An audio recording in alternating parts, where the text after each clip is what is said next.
Si vous êtes prêt à investir sur votre formation, donner de votre temps, oui, effectivement, il y a des formations qui peuvent vous amener à d'autres métiers qui peut-être s'adapteraient plus à votre choix. Mais par contre, c'est des formations qui vont durer plus longtemps, qui vont durer 6 mois, 9 mois, 1 an. La bonne nouvelle dans tout ça, vous pouvez demander un financement transition professionnelle.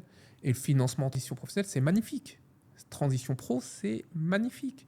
Qu'est-ce que c'est transition pro? À partir du moment où vous êtes en CDI depuis plus d'1 an, vous pouvez demander un financement transition pro. Ils vont payer votre formation. Ils vont payer votre salaire pendant que vous êtes en formation. Et lorsque vous avez fini votre formation, vous revenez au travail. Votre employeur vous reprend. Vous n'avez pas quitté l'entreprise. C'est quand même incroyable.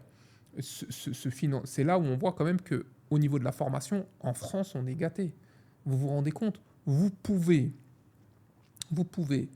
être formé, votre formation, elle est payée par l'État, votre salaire, il est payé par l'État, et en plus de ça, votre emploi, il vous attend, comme si vous partiez en congé maternité, et puis vous revenez, vous avez votre poste. Donc une fois que vous avez fini votre formation, vous pouvez soit évoluer au sein de votre entreprise, de toute façon, vous êtes toujours en poste, d'accord?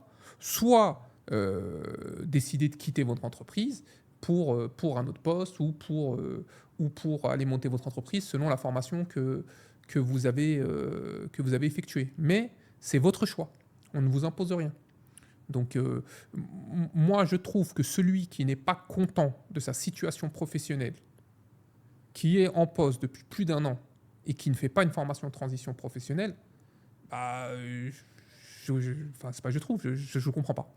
Pourquoi ne pas se former à la transition professionnelle si on n'est pas content de son poste? Pourquoi faire? Quel est le frein?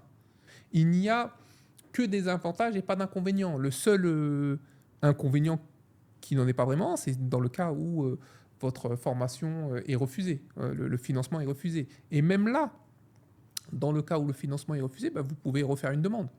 D'accord? Pareil pour votre employeur. Si votre employeur ne vous refuse, si cette fois-ci c'est votre employeur qui refuse le transition professionnelle, il peut refuser qu'une fois. C'est-à-dire il ne peut que décaler votre formation. Vous n'êtes pas heureux, faites la demande.